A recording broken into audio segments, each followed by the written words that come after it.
anonymous. So we cannot see who asked questions. Okay? So, yan. Okay? So, just again, join that 11195, that event number, and then password is 112233. Okay? Okay, so I will now stop sharing that, and then we'll share the circuit that I assigned to you yesterday. Okay, so this is the circuit. Okay, so what do we have here? So we need to determine the total resistance of this circuit. Okay, so how can we determine that? Um, the first thing is that, again, it is up to you, uh, which will be your starting point. Okay, but for me, I will first um, determine this parallel combination and then this series combination.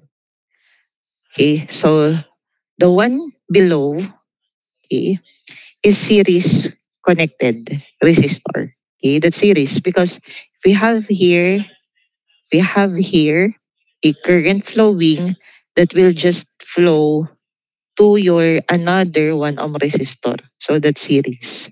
Okay. So continuously flowing yung ating current. The current is continuously flowing. That is why that is series. It does not distribute to other branches. Okay. So I will let that parallel combination as R sub 1, where R sub 1 is 1 parallel with 1. So that is just 1 times 1 over 1 plus 1. So meaning that's half ohm. Okay. And then R sub 2, the one below, is 1 plus 1. So that's 2 ohms. Okay. Then I will redraw that. Okay. So this is our terminal A. Okay. Always follow the connection point because that will give you the the pattern ano po of which resistors are connected to that node or to that point. So since we determined the parallel combination of the two 1 ohm resistor, so that is just equal to this one. Okay, so this is our R sub 1. And then, mm, so before I redraw this, let's determine also this is delta. Okay, so let's determine the Y connection of this. Okay, again, please be aware of the connection points. So let this be as R3, R sub 4, and R sub 5. Okay. So since they are all 1 ohm resistor, so meaning your R3 is just equal to your R sub 4 equal to your R sub 5, which is equal to 1 multiplied by 1 and then 1 plus 1 plus 1, meaning that's 1/3. Oh, okay. So that I will redraw that Y connection. So you can see this node, okay? So that node is connected to your R1, which is connected to your R3, okay? And then we have that middle node, middle point of our Y, which is connected to our R sub 4 wherein R sub 4 is connected at this node, this one. Okay. So this is R sub 4. And then your R sub 5, okay, is connected to this node, wherein that is this node. I darken the node, okay, which is, so where are we? Here, this one, okay. So that is this one, which is connected as at this point. So this one, okay, where we have 1 ohm connected to that point and to this point, where in this is this that point, and then this one, okay. So just to show you how to redraw, so that you will not be confused. So that is this node. So this is one, this is one. And then the other 1 ohm, which is connected to this point, this one. Okay. And then the series combination, I will let that as, I will slant that. You can slant that, or you can uh, box. Use, use a box.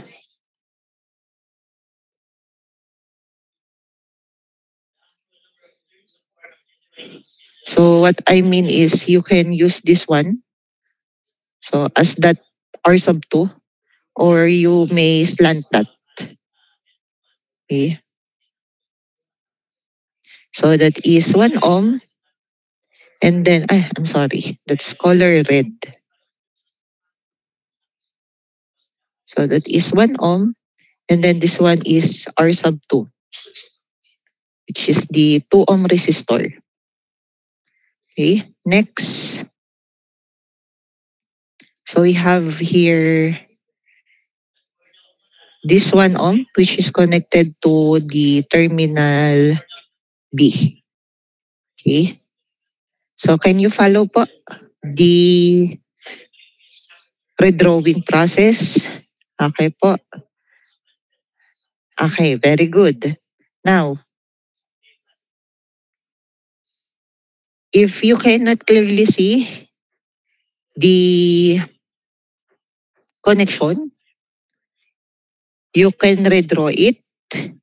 But here, if you will to use again a current flowing, so if there is a current flowing here through R sub 1, it will just flow through here. So meaning these two are connected in series. At the same time, if you have here a current flowing, it will just go down here. So meaning these two are connected in series. Okay. Or again, if you want to, we can redraw that just to prove that they are connected in series. So we have here our terminal A, R sub 1. So you have that point connected to your R sub 3. So we just straight that R3. And then this point is that middle point of our Y. So this is R5. Wherein R5 is this one. Okay. And then this point is this one, which is connected to that 1 ohm. Okay. And then below R5 and 1 ohm, we have 1 ohm. So it is just 1 ohm. Okay. So it is just 1 ohm, which is connected to that point. So that is this point, this two. Okay. Because we have here, so we have this point, that is this one. We have here a resistor, and that is this one. Okay. So that's another 1 ohm. Okay. Then we have These are two. So we can use a slant one. Yan, for that. Okay. So that's R sub 2 and then 1. And then we have 1 ohm and then terminal B. So that's the, if you want to redraw it again, ano po. So as you can see nga po, this one is series, this one is series. So determine the series, we have R sub 6 equal to R sub 1 plus R sub 3. And that is, what's R sub 1? That's half ohm. Okay. So that is 1/2. R sub 3 is 1/3. And that is, so 1/2 plus 1/3, that's 5/6. 5/6 ohm. Then R7, that is equal to R5 plus 1, meaning that's 1/3 plus 1, so meaning that's 4/3 ohm. Okay. Then after that, we can redraw it. Okay. So here na lang. So that's terminal A. So instead of R sub 1 and R sub 3, that's now R sub 6. And then we have our, instead of R5 and 1, so that's R7. If you want to, you may slant that. So again, that's your R7. This is your 1 ohm. So we have here another 1 ohm, which is connected to the 2 points. And then we have here R sub 2. And then another 1 ohm, which is connected to this point, connected to 1 ohm and to terminal B. R sub 2 and then 1 ohm. Now, what can you see here? Yes po, Mr. Carpio. Ma'am, hindi po ba yung 1 ohm na nakaparallel sa R sub 5 at 1 ay R4? Sa R sub, yes po, sorry. Yes po, that's R sub 4. Thank you, thank you. So that's R sub 4. Thank you po. So this is R sub 4. Ayun. R sub 4. Thank you so much. So that's R sub 4. So meaning, what can you see here? What can you see now in our simplified circuit? We have two deltas. We have two delta, but either, it should be one of the two delta to be used only, not the two. You cannot convert the two into two y's. Impossible. Okay? You just need to convert one delta to y. Okay po? Just like the one that we have in our example. Okay? So either the right or the left, you can use. Ano po? But for me, I will be using this left side. Okay? So thank you. That's R4 nga pala. Ayan. Where we end at R7. So I will let this as R8, R sub 9, and R sub 10. Where R sub 8 is R7 and R4. dividing that by R7 plus R4 plus 1.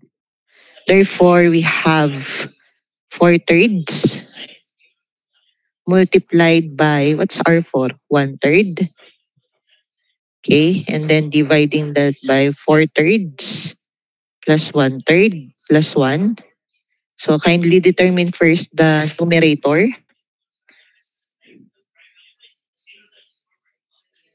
So that's 4 over 9. Then we have 4 thirds plus 1 third plus 1. That's 8 over 3, 8 thirds. Wherein this is equal to, so 4 over 9. So we have 1/6. Um, R sub 9 is R7 and 1. So just 4 thirds and 1. And then 8 thirds. Therefore, we have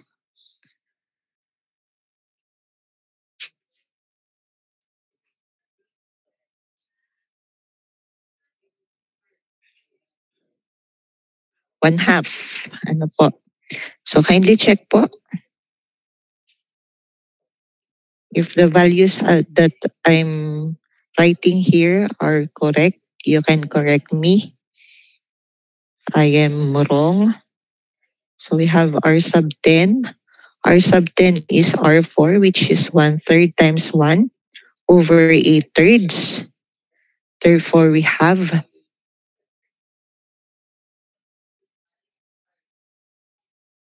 1/8. Okay? And then from that, we can now redraw it. So it's R sub 6. And then instead of that delta, we have this y, R sub 8, R sub 9, R sub 10.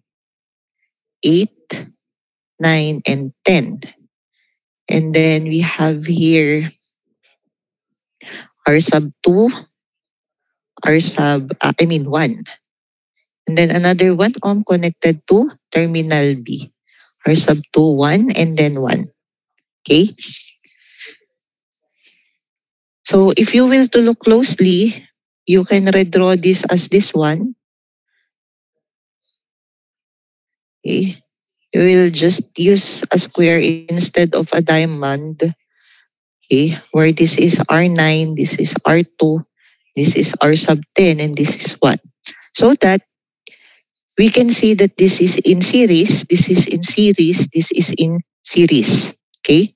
Can you follow po? Can you follow? Okay, very good. Okay? Meaning, let's determine R11, which is the series of R6 and 8. So R sub 6, where are we? 5/6. So 5/6. Where's R sub 8? 1/6. So meaning we have 1.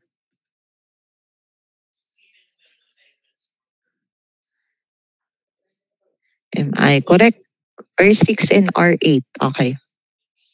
R12, that's the series connection of R9 and R2, where we have 1/2 plus 2, 3/2. 5/2 pala, sorry.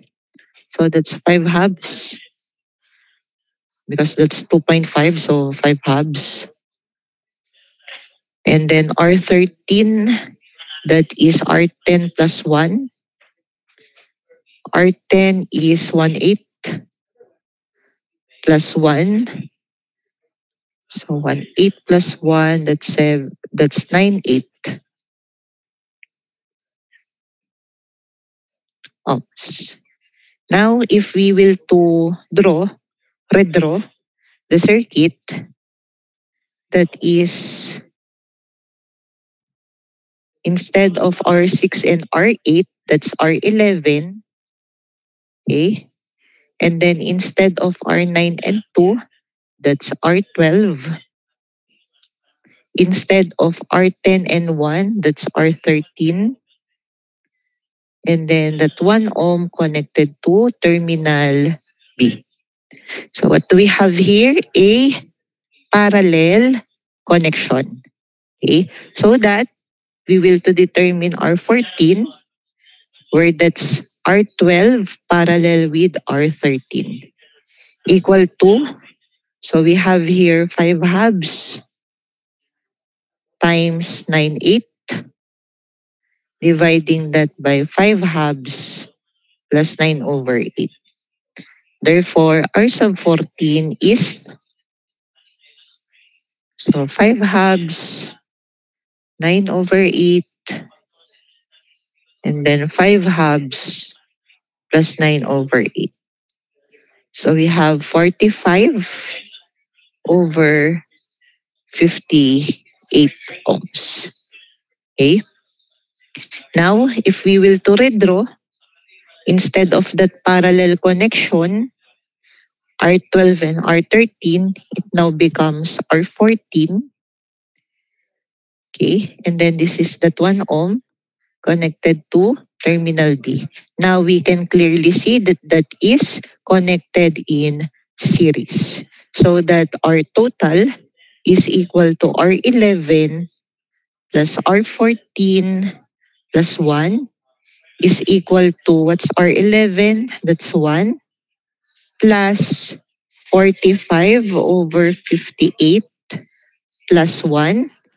We have our total equal to 161 over 58 ohms, or that's 2.7759 ohms. Okay. So I think we're checking our JC. Miss Pio sent first the correct answer. Okay. So that's the correct answer po. It's 2.7759 ohms. Okay. So I'll be giving you this solution, this whole solution, because if you will to screenshot this, it will be in many parts. So I will just send to you the copy of this whole solution. Okay po. So are there questions with regards to delta Y? Okay. So no questions. So wala na pong tanong pagdating sa delta Y because we will now proceed to our new topic. No questions. It's already clear. Okay, I will just close this and then I will send this to you.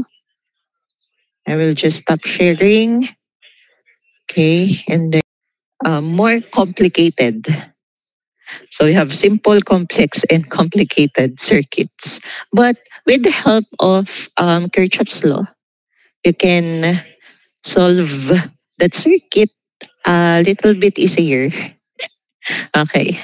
So if you will know how to apply correctly the Kirchhoff's law.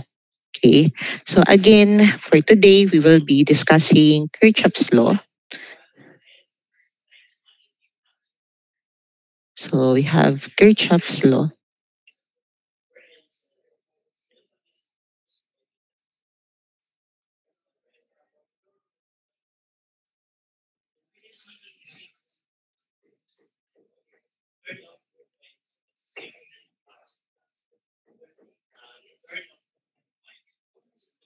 Okay. So Kirchhoff's law is a law developed by Gustav Kirchhoff that deals with the conservation of current and energy within a network where we have two types of Kirchhoff's law. We have the Kirchhoff's current law,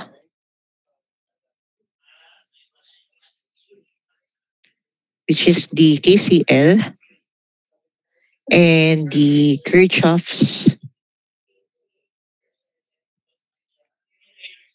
voltage law, which is the KVL. Okay. KCL that deals with the current within our circuit, KVL that deals with the voltage within our network. Okay, within our circuit. So that's just the same. Okay. Now let's emphasize this KCL. Okay.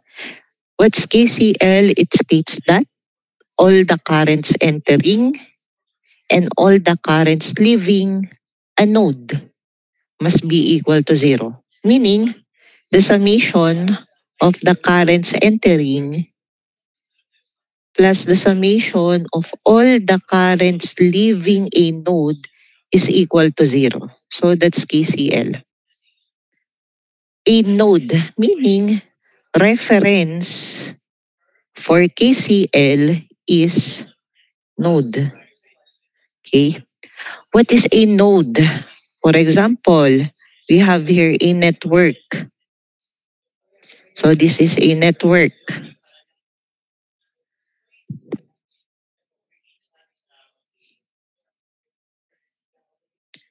So this network consists of 1, 2, 3, 4, 5, and 6 nodes or points.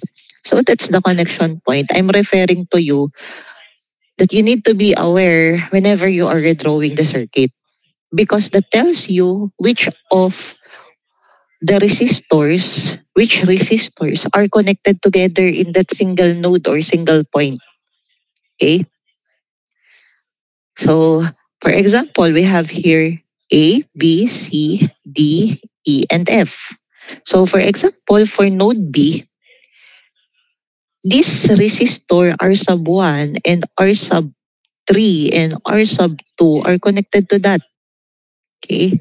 You can clearly see that your R1, R2, R3 are connected to that node B. Okay? Where your V sub A and R sub 1 are connected to node A. Your R sub 4 and your R sub 3 are connected to node C. Okay po? So meaning that's the point of connection. Okay? So that's your reference whenever you are using KCL.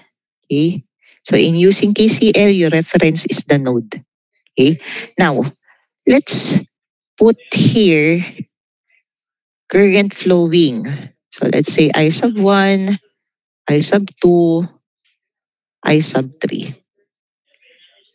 Okay, it says here that all the currents entering and all the currents leaving are equal to zero. Okay, and whenever the current is entering, that's a positive current. Whenever the current is leaving, that's a negative current. Current entering, positive. Current leaving, negative. Okay? Now, if you will to use KCL, so by KCL at node B, what will be our equation? Again, summation of all the currents entering and the summation of all the currents leaving are equal to zero. So what is I sub 1? As you can see, I sub 1 is this one, or meaning that's this current flowing. It starts from A going B, meaning that is entering or leaving node B. Entering, very good. So that's entering, meaning that's positive current, I sub 1. I sub 1 positive. Next, I sub 2. I sub 2 downward, meaning it came from B going to C, that is entering, leaving. Leaving po. Leaving, very good. So minus I sub 2. Now, I sub 3. So it's going to the left from right, from C to B. That is entering leaving. Entering po. Ano? So positive. I sub 3 equal to 0. And that's it. That's your equation. Using KCL. Okay po. Always look at the direction of your current. Okay, if the direction of the current is going towards your node, your reference node, that means it is entering that node. If it is going away from that node, meaning that's leaving the node. Okay po? Is it clear? Can you follow? Okay, can you follow? Can you follow? Very good. Now, let's proceed to KVL. Okay? It says that in any closed loop, the sum of the voltages and the sum of the voltage drops must be equal to 0. So what that does mean? So summation of the voltage sources plus the summation of all the voltage drops. Your voltage drop is IR, because if we will to multiply your current and your resistance, that will give you voltage. V is equal to IR. So that's voltage. Okay? Must be equal to 0. So that's KVL. And the reference is loop, in any closed loop. For KCL, your reference is node. For KVL, your reference is loop. So what's loop? A loop is a closed path. Okay, for example, this one. So that's loop. Okay. How can you say that that is a loop? If you will to use that, okay, for example, at loop, so that loop, so this loop, which is rotated clockwise, is loop A. So it starts from A, B, E, F. Is that a loop?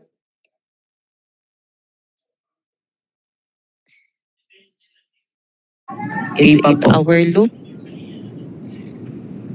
So it should, yes, tama po, it should A be po. back to A. Very good. It should be back to A. Because you cannot call that a closed loop if you will not go back to your starting point. It will be open. You cannot consider VA as part of the loop. Okay? Because it is just A, B, E, F. It should be A, B, E, F, A. Okay? So that's loop. Okay? And in Kirchhoff's, so there is no rules with regards to the rotation. Okay? So you can rotate clockwise. Again, you can rotate clockwise and counterclockwise. Okay? You can use clockwise or counterclockwise. Okay? So it can be both clockwise, it can be both counterclockwise, it can be clockwise and counter, or counter and clockwise. So it is up to you. There is no rule in Kirchhoff's that you will only use a single rotation. You can use clockwise, counterclockwise. It depends on your preferred rotation. Okay. Now, back to KVL. So, in KVL, it is more, it's more complicated, or it's complicated. KVL is complicated. If you didn't know how to say that a voltage is positive or negative. Okay? Because you need to know the polarity of your voltage. If not, you may come up to a wrong equation. Okay po? So kapag hindi nyo po alam kung ano yung polarity ng voltage, ay baka mali po ang maging equation. Okay? So you need to know the polarity of the voltage. When your voltage or when when can you say that your voltage is positive or negative? Okay? Now, how can we say that there is a voltage rise positive or voltage drop negative? Okay? If we have a source, so that's red.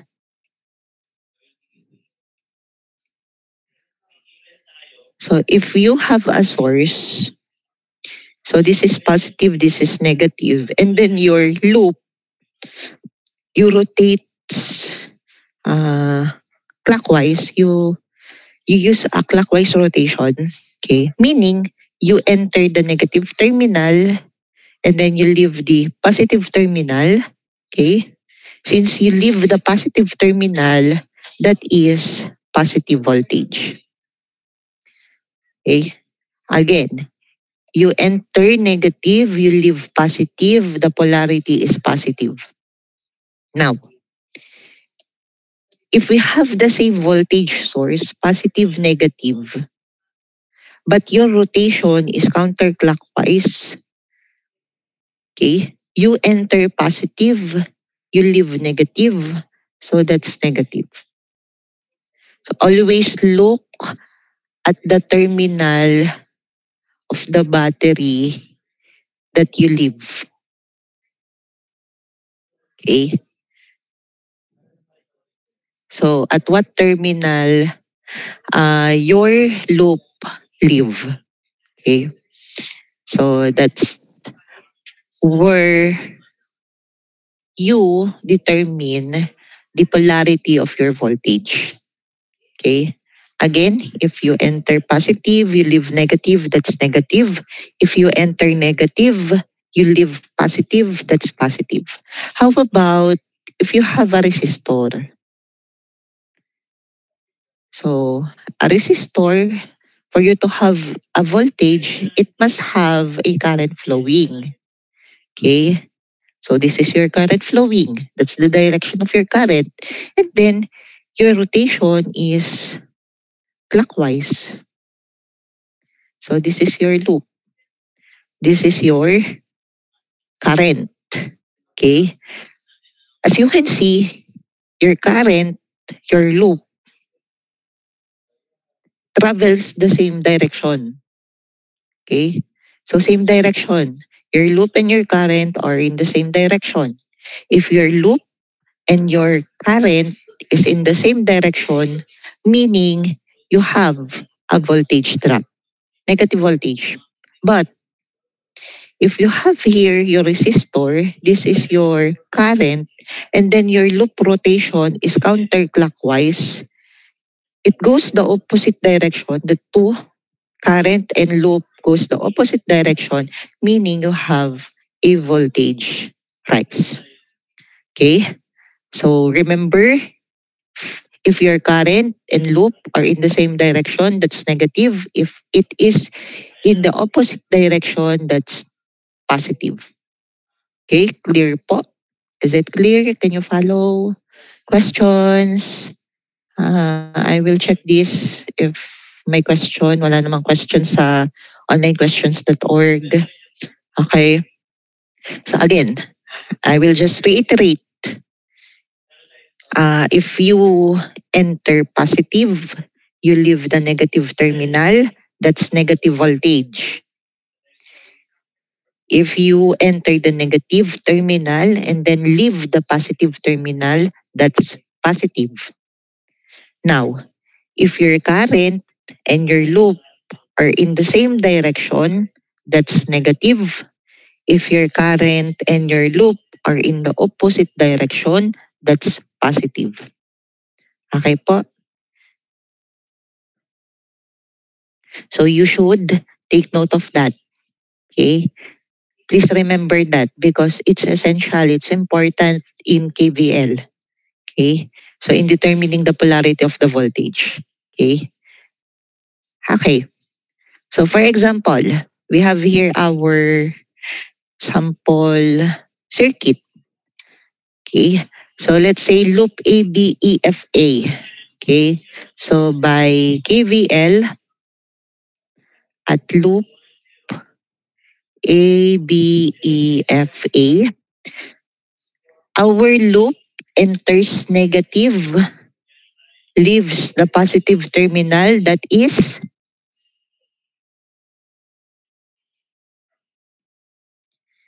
positive. Very good. And then our loop moves upward, then to the right.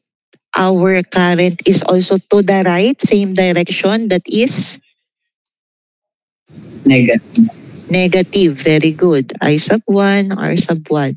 Now, the loop upward, to the right, downward, where I sub 2 is downward direction also, that is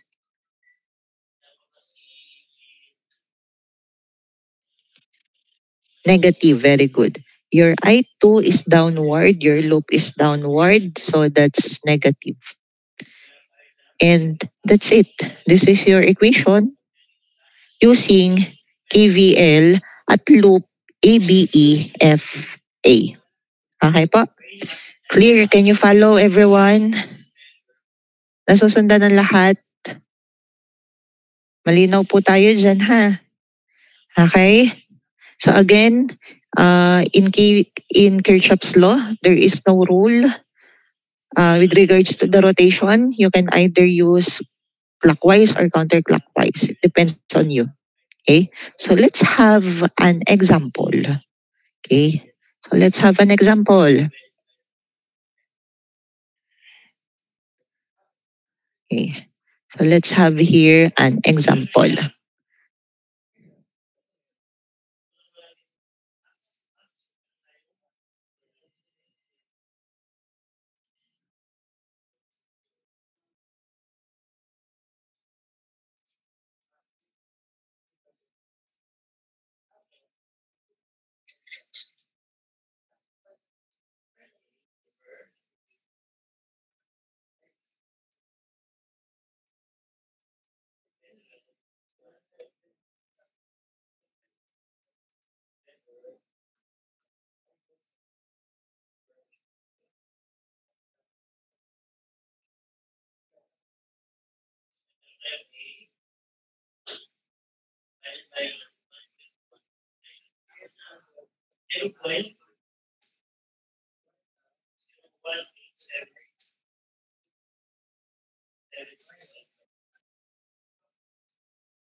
Okay.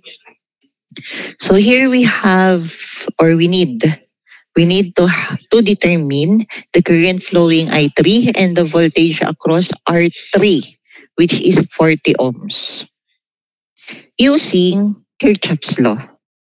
Okay, so we need to determine that current flowing I3 and the voltage across R3 equal to 40 ohms. Okay? So let's have here node A. Okay? So by KCL at node A. So what do we have here? All the currents entering and all the currents leaving must be equal to 0. So I sub 1, entering, leaving. Entering, very good. So positive. I sub 2, entering, leaving. Entering. I sub 3, entering, leaving. Okay, very good. Negative, because that's leaving. Okay, next. Since we are now having a problem. Ano po? So we are now solving a problem. So instead of just I1 plus I2 minus I3, you need to uh, have an equation for for the three either the three resistors, either I1, I2, or I3. Okay, so it is up to you whether you will have an equation for I sub 1, I sub 2, or I sub 3. Okay, but for me, I will use I sub 1. I will to make an equation for I sub 1. Therefore, I will transpose I sub 2 and I sub 3 to the right side. Ano po, to the other side. Meaning, I sub 3 will become positive and I sub 2 will become negative. And that is our first equation. Okay? So again, nasa sa inyo po kung alin ang ilalabas ninyo. I sub 1, I sub 2, or I sub 3. Okay po. So it is up to you. Okay? Whether it is I1, I2, or I3. Okay? Next, let's have a loop by KVL. So at loop 1, again, your rotation can either be clockwise or counterclockwise. So for me, I will use a clockwise rotation as my loop 1. So meaning, I have here a clockwise rotation. Okay? Then, what do we have for loop 1? It enters negative, leaves positive, that is enters negative, leaves positive, that is Positive. positive. Very good. So positive 10. Now, as it goes upward, it will go to the right. Your current I1 is going to the right also. That is negative. Very good. Now, as it goes to the right, it will now moves downward. That is negative. Very good. And then it will just go back here to the left. So nothing, no more component, right? So that's equal to 0. Now, we have an equation for I sub 1. So let us substitute that equation. So we have 10 minus 10, where I sub 1 is I3, minus I sub 2, minus 40, I sub 3, and that is 0. Okay? After substitution, you will distribute your negative 10. So distribution, 10. So negative times positive is negative 10. I sub 3. Negative times negative, that's positive 10. I sub 2. And then just copy 40. I sub 3 equal to 0. Now, after the distribution, combination, combine like terms. So we have here 10 plus 10 I sub 2. You have negative 10 minus 40, that's negative 50 I sub 3 equal to 0. So again, it is up to you whether it is I2 or I3. You'll be transposing to the other side for you to have an equation. Okay? But this time, I'll be transposing, or I'll be using I sub 2 and then transposing 10 and 50 to the other side. So it will become 50 positive I3 and then negative 10. Okay po?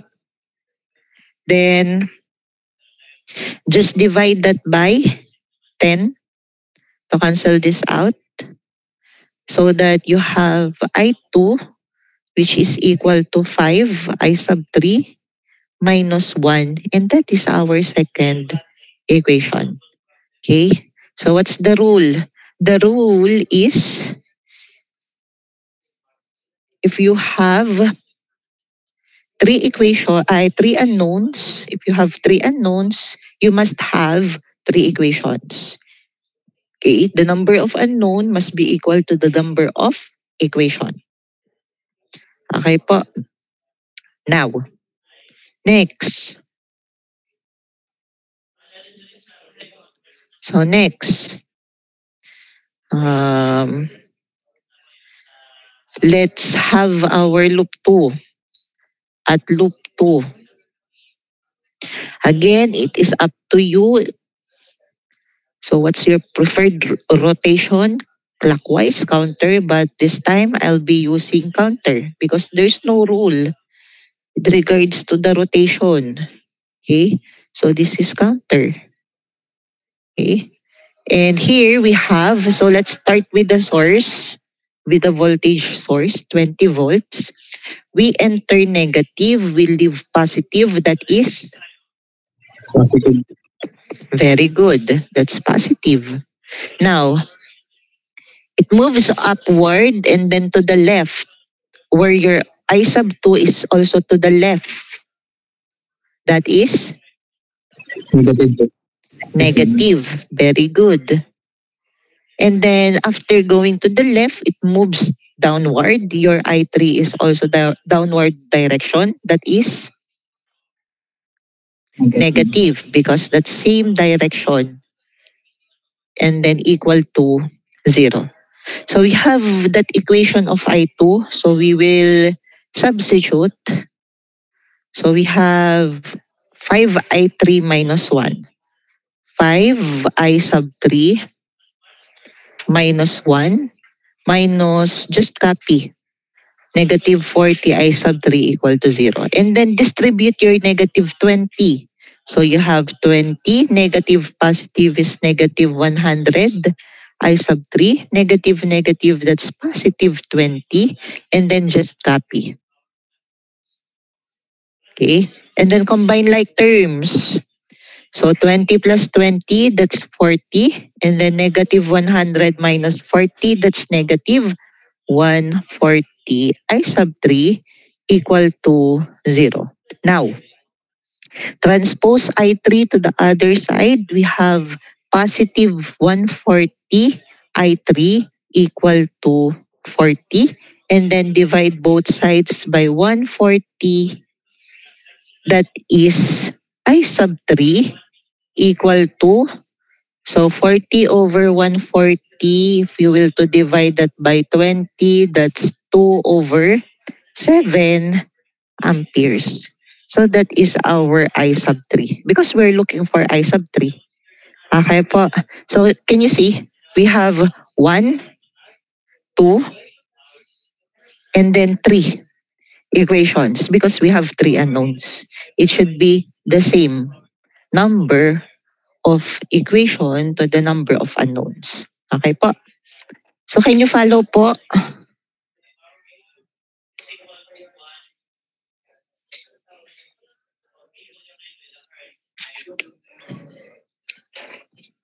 Questions? Are there questions?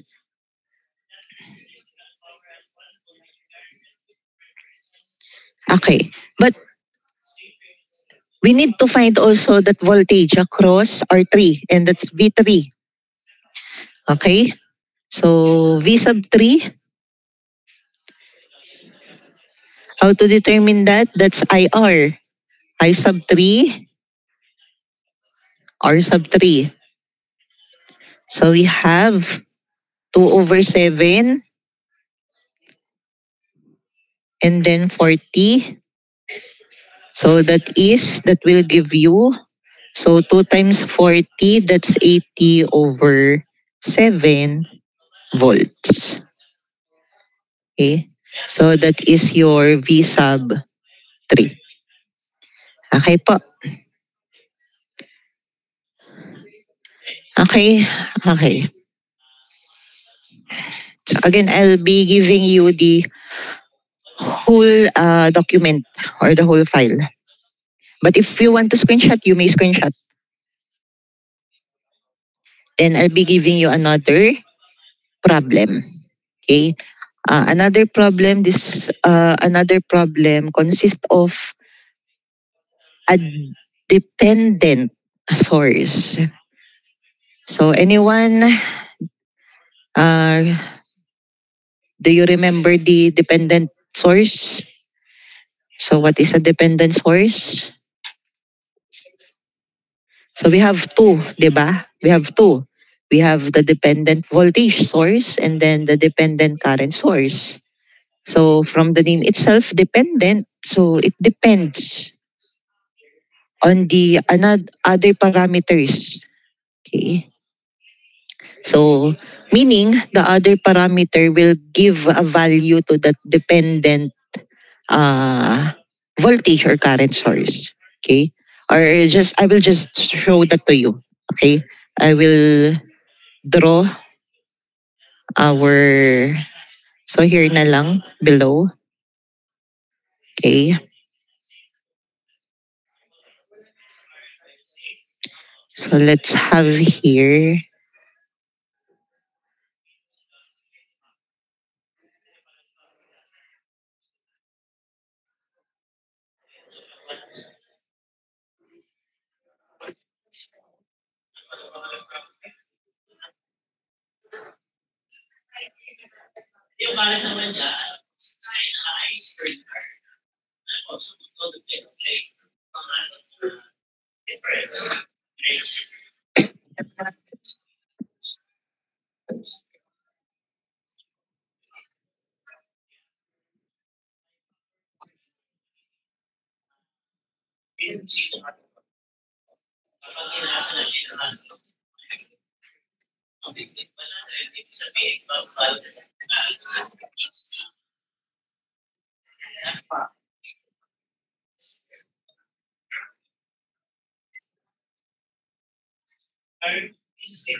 So let's have another dito. Another resistor. Okay. So let's say that's 5.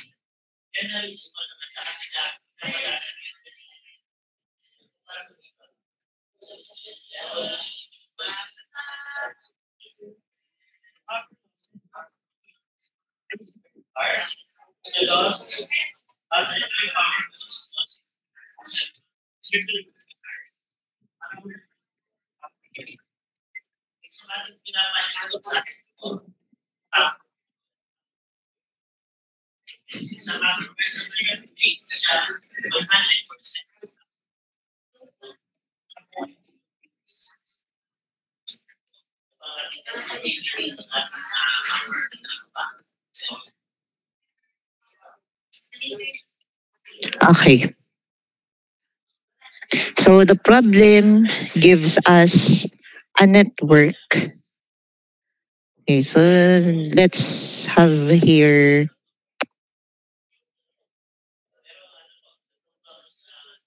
a node where we need to determine the value of the dependent voltage source.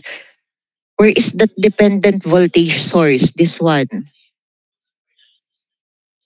So it is dependent on I sub O. Okay, so meaning you need to determine first the value of I sub O, IO, for you to determine the value of that dependent voltage source. Okay?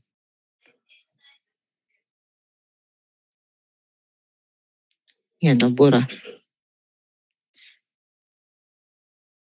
Sorry. So dependent sources use diamond shape, so that whenever you see a diamond shape sources, so that's dependent. If the source use a circle, just like that 24 volts, meaning that's independent. Okay, so the parameters within our network doesn't affect that 24 volts. It is as is. Okay, it is at is it is ano po? It is at it is. Okay, 24 volts. Okay, unlike that dependent voltage source, so it depends on I sub O. So regardless of the value of I sub O, if you multiply that by 4, that will give you the value of your dependent voltage source. Okay po. So can we now try this one? Or you want to try this one? You want to try this one? Or it's me muna? Okay. So I'll be answering this. Okay. So by KCL, I thought you want to answer na eh.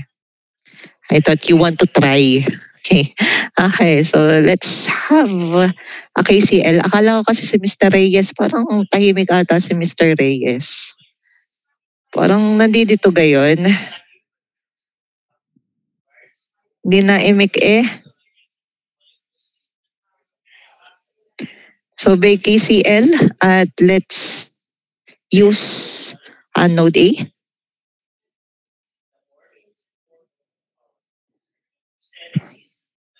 So let's use node A. So Kirchhoff's is a trial and error. Okay. So let's use node A. Let's try to use node A. So at node A, we have I sub what? Which enters or leaves? Entering or leaving? Entering. Okay, very good. That's entering. Meaning that's positive. And then, how about I sub 2? Entering, leaving. Leaving, so negative. How about I sub 3? Entering, leaving. Leaving. Leaving, negative. And that is equal to 0.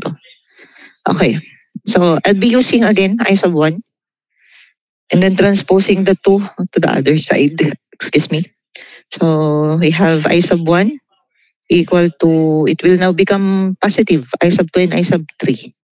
Because they are both negative to the left side. Whenever you transfer that to the other side, it will now become positive. And that is our first equation. Then let's have a loop.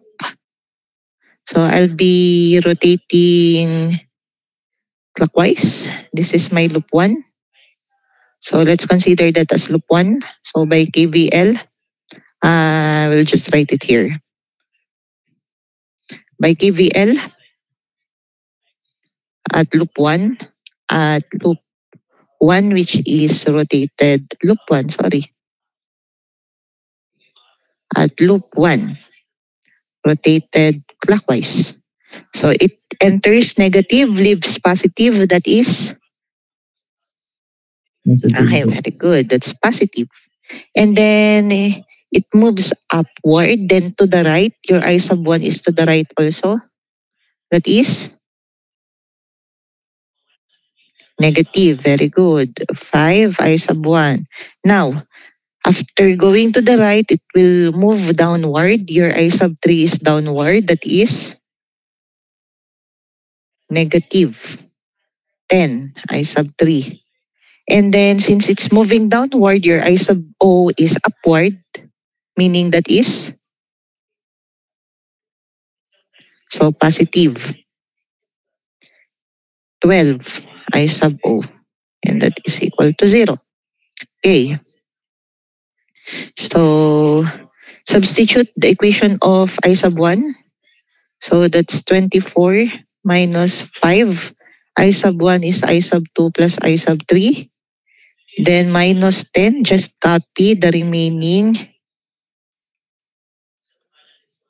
variables. Then distribute. So 24 negative positive is negative 5. Negative positive is negative 5. And then just copy. And then combine like terms. We have 24, -5, I sub 2, -5, -10 is -15. I sub 3 plus 12, I sub O is equal to 0. Okay? Then, let's use, you can use I sub 2, I sub 3, I sub 0, I sub O. Which one are we going to use? Let's try to transpose I sub 2. Let's try. Ayan. So it will now become positive equal to, just copy 24, -15, and positive 12. And then divide both sides by 5 to cancel this. Therefore, you have I sub 2. So what's 24 over 5? Is there a lowest term for that? So none. So that's 24 over 5. Then we have here -15 over 5, that's 3. I sub 3. And then 12 over 5, is there a lowest term? None. So 12 over 5. I sub O, and that's our second equation. So how many unknowns do we have? Oh, we have 5. We have 1, 2, I3, 4. I at I3 is 3, I4, and IO. So we have 5 unknowns. Okay. So we must have 5 equations. So we have 2 equations already. Let's have another equation. Let's use this loop.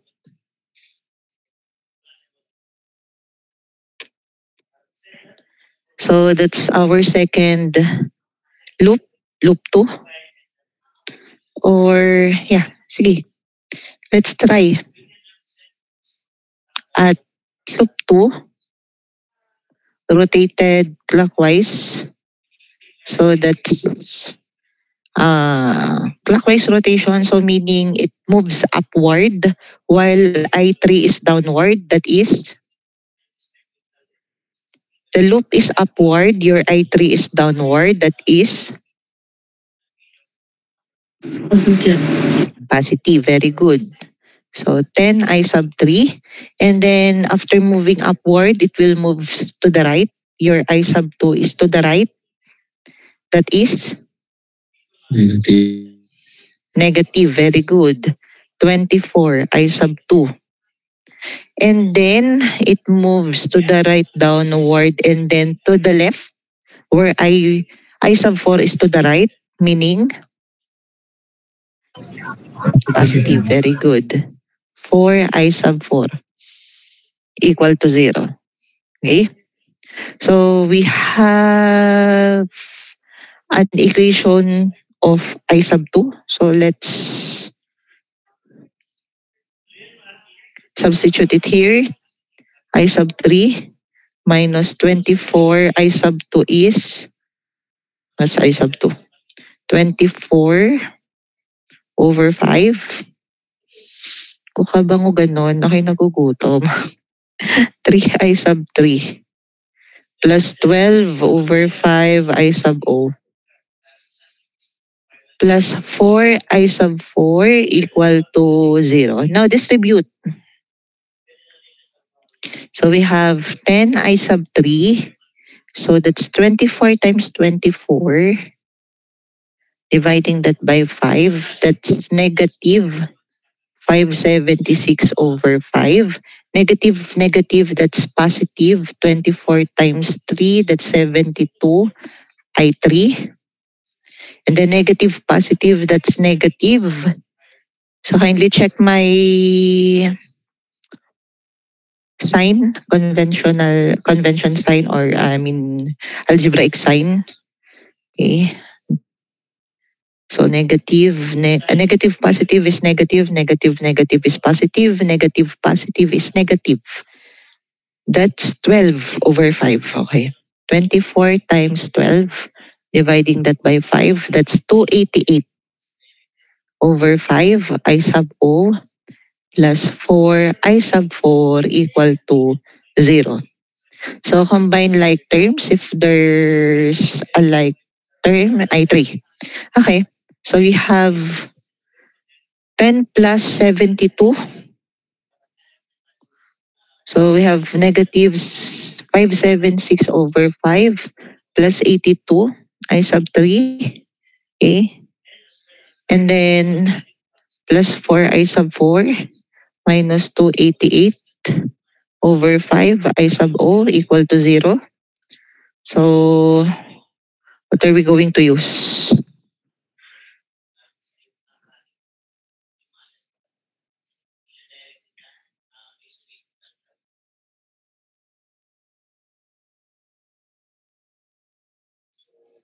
So let's use hmm,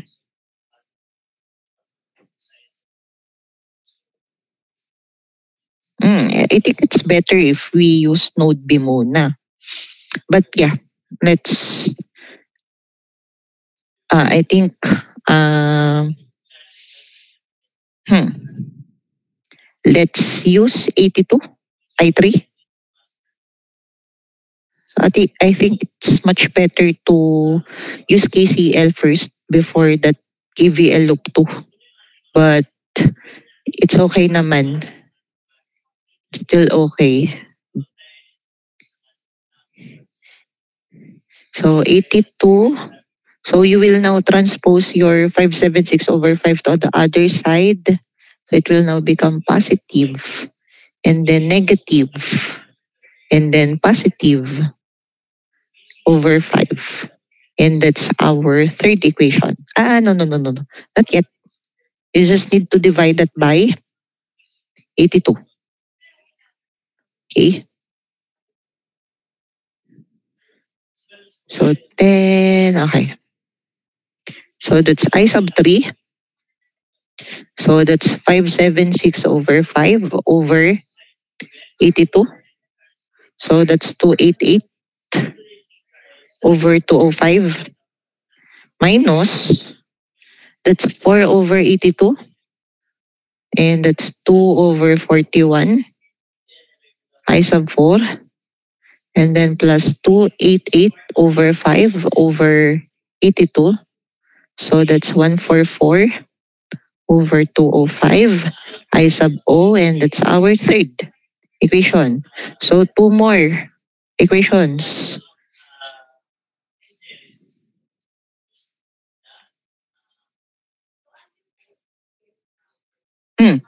So I will use the last loop before I will use KCL for another node. So I'll just try. So I will be using ah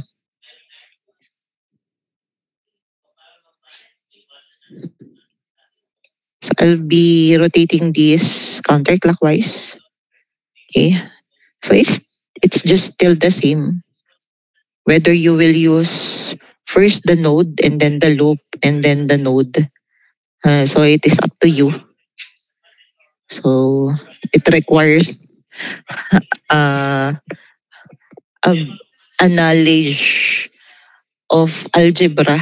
Ano po? So this is just algebra. Okay, so at loop 3 rotating counterclockwise. So that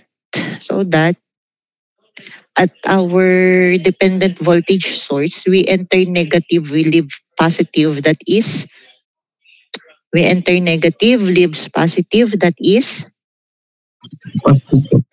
positive. Very good. So meaning that's positive 4 IO.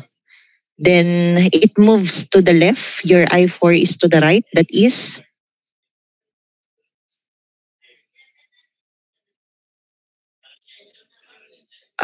Ulit nga po, ayun, positive. Okay, opposite direction. So positive 4, I sub 4.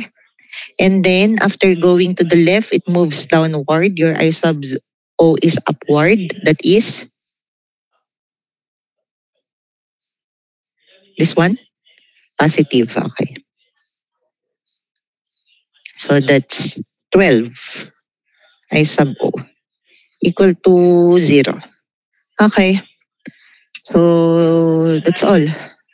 4 IO. So just combine like terms. So we have 4 plus 12, that's 16 IO.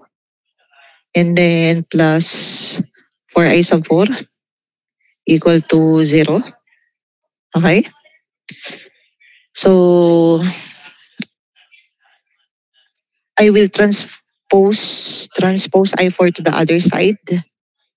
I mean 16 IO to the other side. So it will become 4 I4 equal to negative 16 I sub O.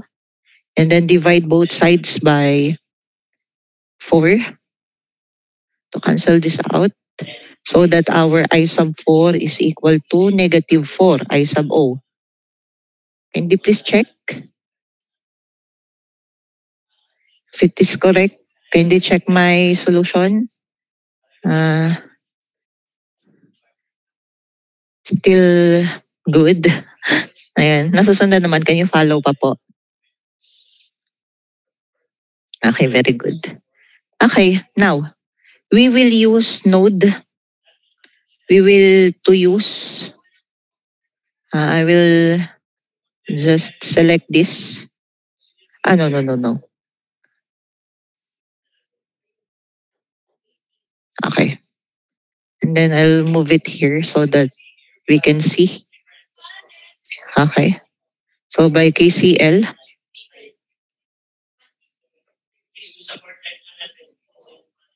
again at node, I'll be using B, node B. Okay. Where we have here, what do we have here? I sub 3 is entering living.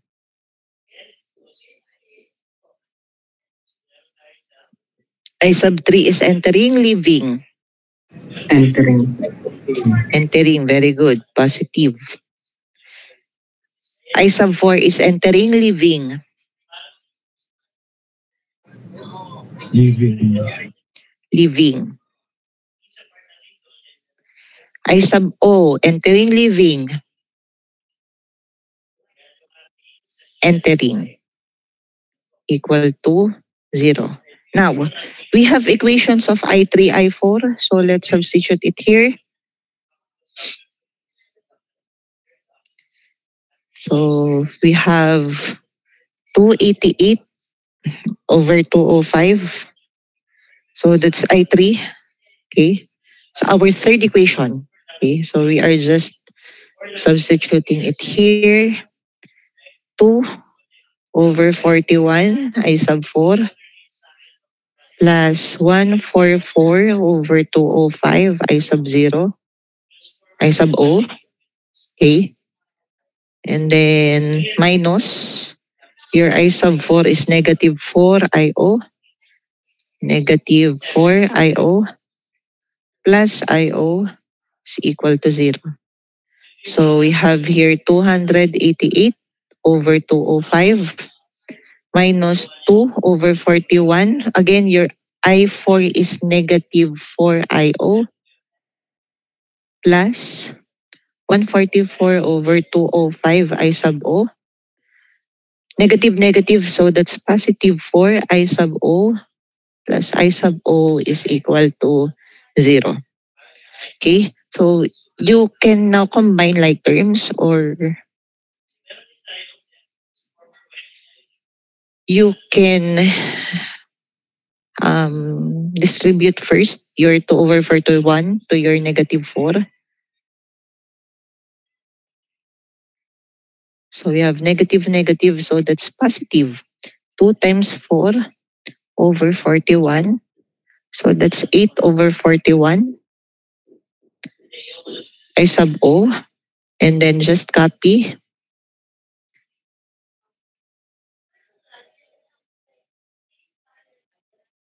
equal to 0.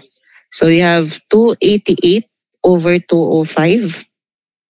So we have 8 over 41 plus 144 over 205 plus 4 plus 1. So we have positive 1209 over 205 I sub O equal to 0. Okay. So meaning 1209 over 205 I sub O is equal to negative 288 over 205. Okay. So you can divide that both sides by 1209 over 205 or multiply both sides by 205 over 1209. Okay? So that your I sub O is equal to, so it will just cancel this 205. So that's negative 288 over 1209. Meaning that's negative 96 over 403 amperes. That's negative. Why that is negative? Probably the assumed current flow of I0 is not the same as the actual I sub O. Okay? So your I sub O going upward is actually going downward. That is why you have here a negative value of I sub O. Okay po. So that's the reason why that is negative. Okay, because the assumed direction of I sub O is opposite to the actual direction of I sub O. That is why if we are going to determine the value of our dependent voltage source, we will be using the absolute value of I sub O. Okay? So meaning, let okay, let V sub O equal to the voltage, dependent voltage source.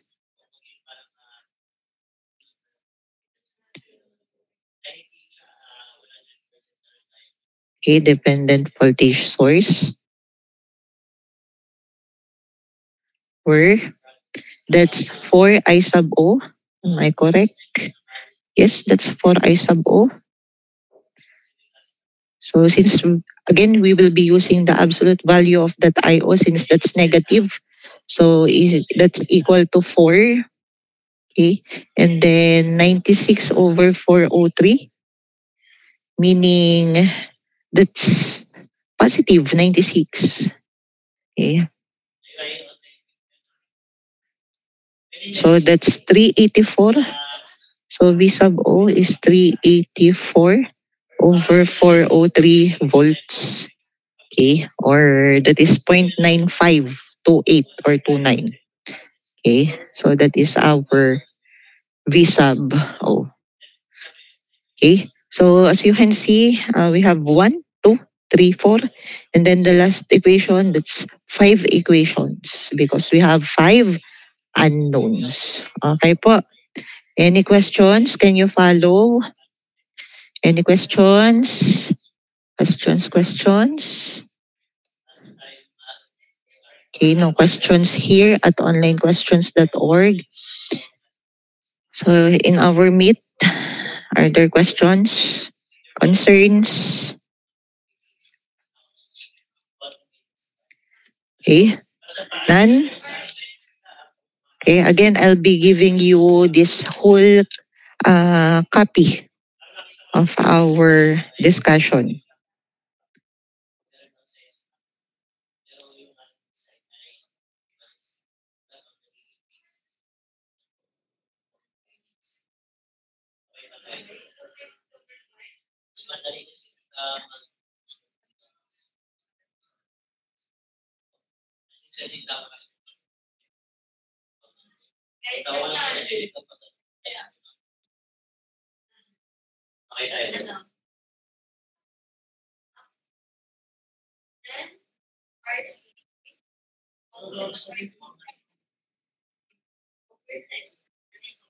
So transformer by English version.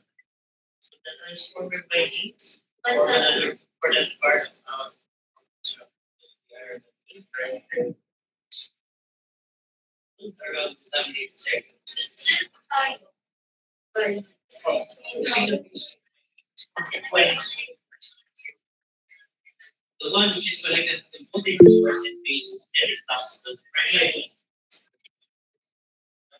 Yes The po. second one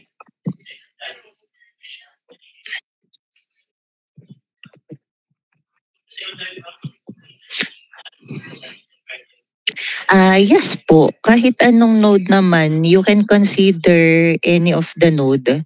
But uh, if you want to, mas maigi na i-analyze nyong maigi yung circuit. Because if you will just use random nodes, it will just give you a lot of equations, not directly to your, not a straightforward equation. Okay, if you'll just be using random node. Okay, for me kasi my technique is that, for example, here at here in our first problem, okay, so I'll be moving it here. So here in our first problem, yeah, that's a single node. But for me, when I am writing an equation, ano po, why I chose the I sub 1, why I chose I sub 1 first, is that I cannot carry that I sub 1 to my loop 2. Because in my loop 2, it is just I2 and I3. Can you follow po? Hindi ko kasi madadala si I sub 1 sa loop 2. Kasi anan lang naman si I sub 2 and I sub 3. Kung iiwan ko si I sub, kung ang iiwan ko ay maalin kay I sub 2 or I sub 3, okay, parang it will give you a longer equation. Ano po? Mas mahaba kasi yung magiging equation. Ano po? So, kung yung I1 ko, iiwan ko na agad siya, gagawin ko na agad siya ng equation. Okay? Maalin na kay I2 and I3 yung isusunod ko. Kasi yun lang naman yun nandun sa sunod sa last loop. So dito naman sa ating huling in our last sample problem, I chose node A first because it do have I sub 1, I sub 3, and I sub 2. Why I use I sub 1 first? Because I will not carry I sub 1 to my loop 2. Because my loop 2 consists of I sub 2, I sub 3, and I sub 4. There's no I sub 1. Okay? So if I will not leave that first, it will carry all throughout and it will be redundant. Kumbaga, for example, you have here I sub 2 plus 4 I sub 3, and then your I sub 2 is I sub 1 plus I sub 3, okay? And then your I sub 1, parang nagpapatong-patong yung equation. Ano po? So hindi siya ganun ka straightforward. So that's what I also told that to O8. Ano po? So my technique first is to leave the current, that there's no significant significant role to the next equation. Ano po? So kung hindi naman siya significant, kung hindi naman siya relevant, dun sa sunod mong gagawing equation, iwan mo na agad. Ano po? Iniwan. Charot. Ayan. So ganun lang naman yung technique ko. Para hindi sobrang daming equation. Nagpapatong-patong kasi. Tawag dito, sinubstitute mo na, tapos mamaya isa-substitute mo ulit. Ano po? So to avoid lang redundancy. Okay po. Is it clear? Ayan. Okay. Then, let's have our last sample problem. Do you want to try? Do you want to try? Hindi pa din. Ayaw nyo pa din mag-try. Hindi pa kami ready, ma'am. Ay, hindi pa kayo ready. Sige lang, ma'am. Kain lang kayo. Ayan. So, ako na nga ulit. Ako na lang ulit ang magsasagot. And then I'll be leaving you na lang a working problem to solve. Ano po? So, try to solve. Ano po? Huwag kayo matakot mag-solve. Okay? So, aha. Okay. Ha.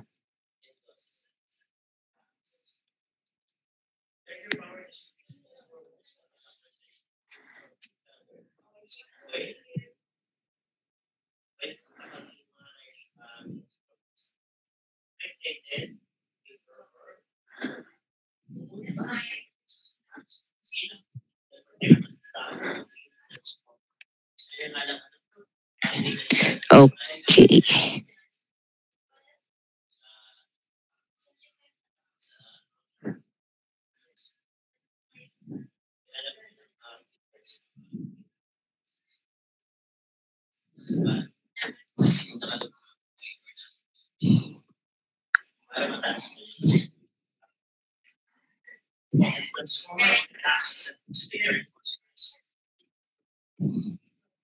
Forward that orientation, tatanaw mo na yung ating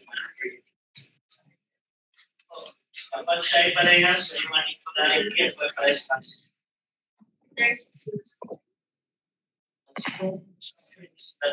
Orientation. Kapag parehas na nasa taas,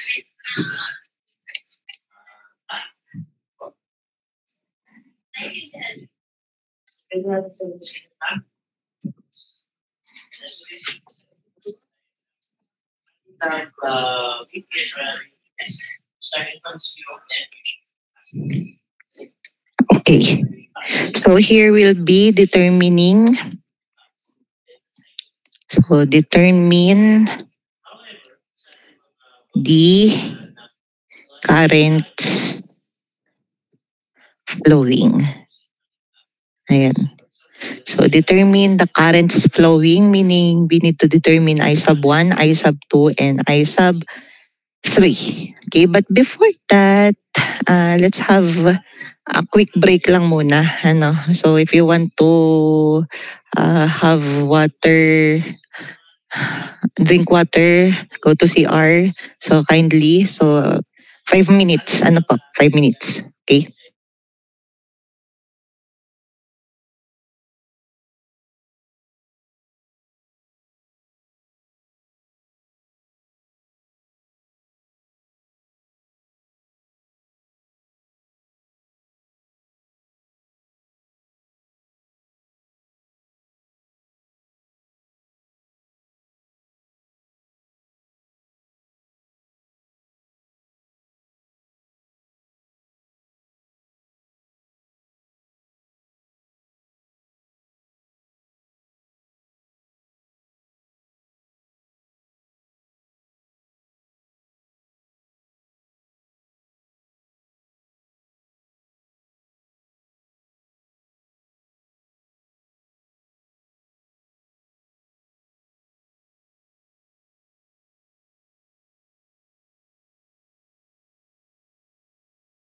We now solve our last problem. Are you all ready? Okay. Baka nakatulog na ha. Sabi ng 5 minutes break lang. Okay. So let's solve this. Again, we need to determine the currents flowing. Okay. So how? Let's use KCL. So by KCL, at node A. So what is I sub 1 entering living?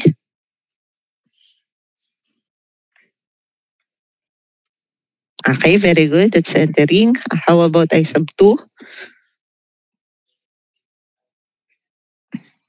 Okay, very good. How about I sub 3?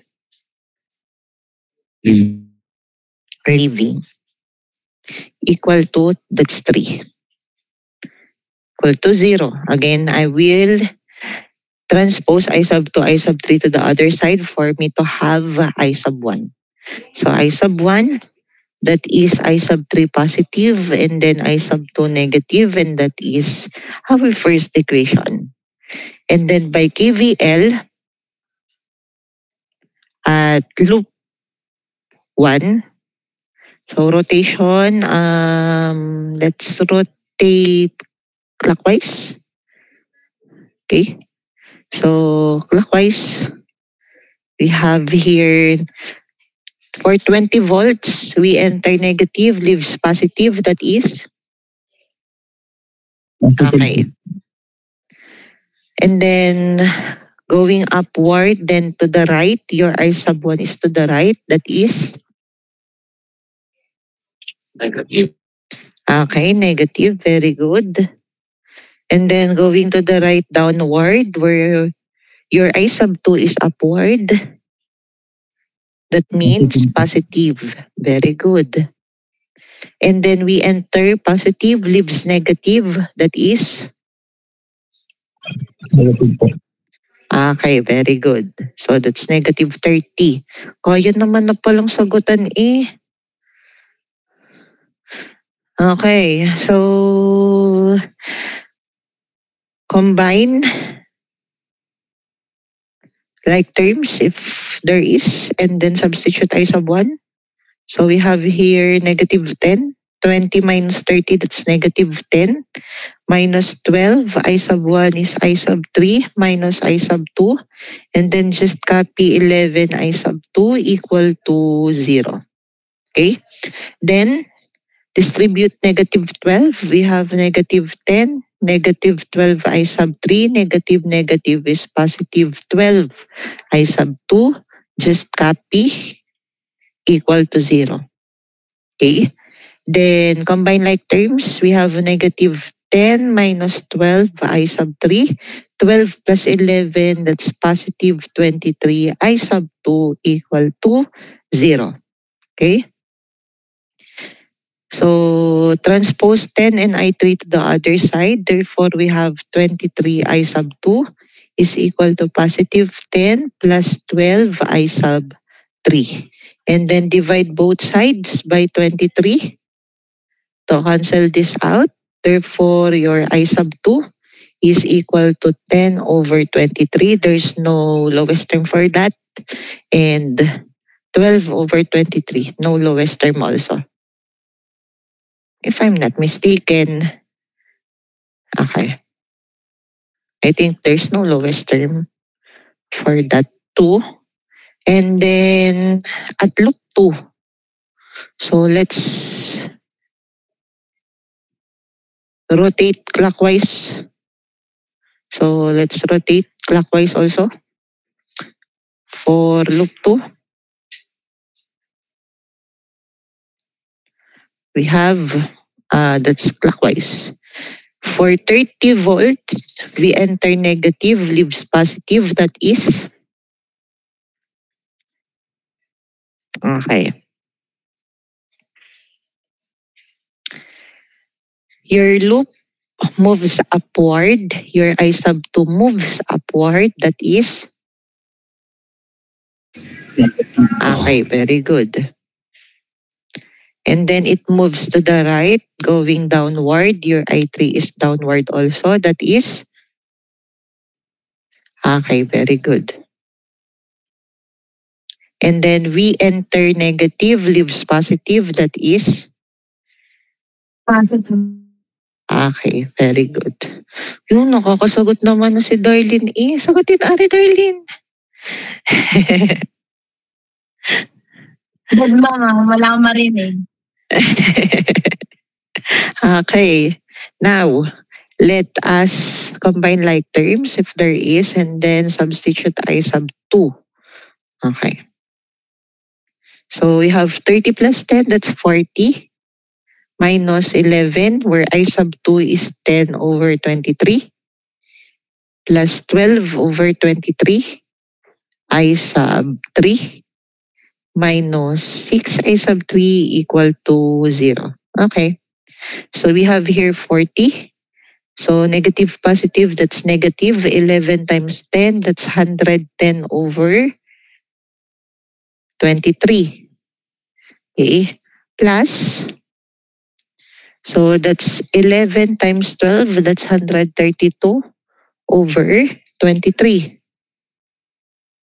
I sub 3. And then copy 6I sub 3 equal to 0. And then combine like terms, 40 minus 110 over 23, 110 over 23, that's 810 over 23. And then positive 132 over 23 minus 6, minus 6.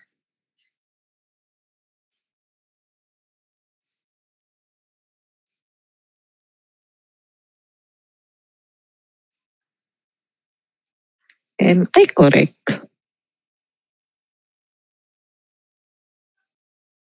It should be minus in front of 132 by 23. It should be a negative. Yes. Thank you.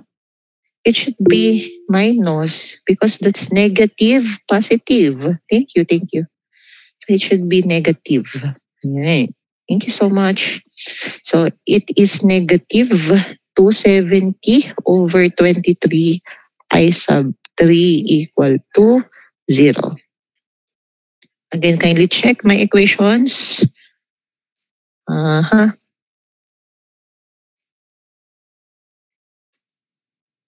What's happening to my tablet? It's negative. Okay. And then we will transpose I sub 3 to the other side. Therefore, that's 270 over 23 I sub 3 equal to 810 over 23. And then multiplying both sides by 23 over 270 to cancel that out, the 270 over 23. Therefore, I sub 3 is equal to, so that's just 23 will just be cancelled out. So it is just 810 over 270. And that's 3 amperes. Okay. Then, so we have I sub 3. Then we will substitute it here. So substitute I sub 3 in equation number 2. Okay. Where I sub 2 is equal to 10 over 23 plus 12 over 23. I sub 3 is 3. Therefore, our I sub 2 is equal to 10 over 23 plus 12 over 23 times 3. So that's 2 amperes. Okay. Then lastly, we will substitute that to our first equation. Okay. So just here na lang then below or here. So substitute I sub 2 and I sub 3 in our first equation where we have I sub 1 is equal to I sub 3 which is 3 minus I sub 2 which is 2. Therefore, our I sub 1 is 1 ampere. Can you follow po? Can you follow? Any questions? Any questions? Questions? None? Okay po, none. So again, I'll be giving you this whole file, okay, so that you will have a copy of what we've discussed today. Okay, no questions. So I'll be leaving you a working problem. Okay.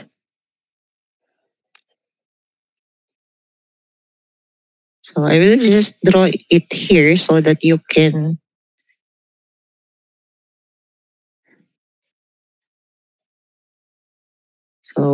I'm sorry.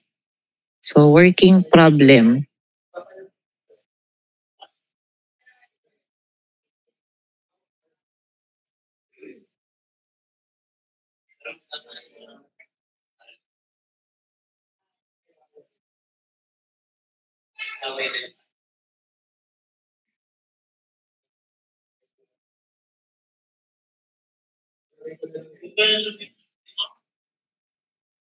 Whether the minsan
Okay, so this is your working problem where you need to determine the currents flowing within our network.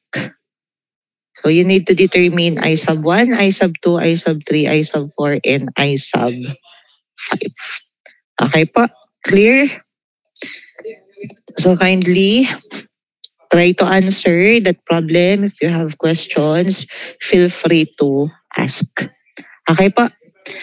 So with regards to what we've discussed today, are there questions, concerns? So none? Okay, none? Okay pa? So sure kayo, wala kayong tanong ha? Nasundan niyo yung Kirchhoffs. Okay? So none? Okay po, then for probably tomorrow, we'll be discussing mesh. Okay po. So we'll be discussing mesh tomorrow. So another topic. O bakit naman malungkot si Darlene? Ayan. So ano tayo? Mesh tomorrow. Okay, so our class for tomorrow is 8 to 10. Okay? So that's it muna for today. Okay? So that's all for today. And then try to solve. So we have still time. Ano po? So use that time to solve that problem. Okay po. And then we'll see you tomorrow. Okay? So thank you everyone. Maraming salamat po. Thank you.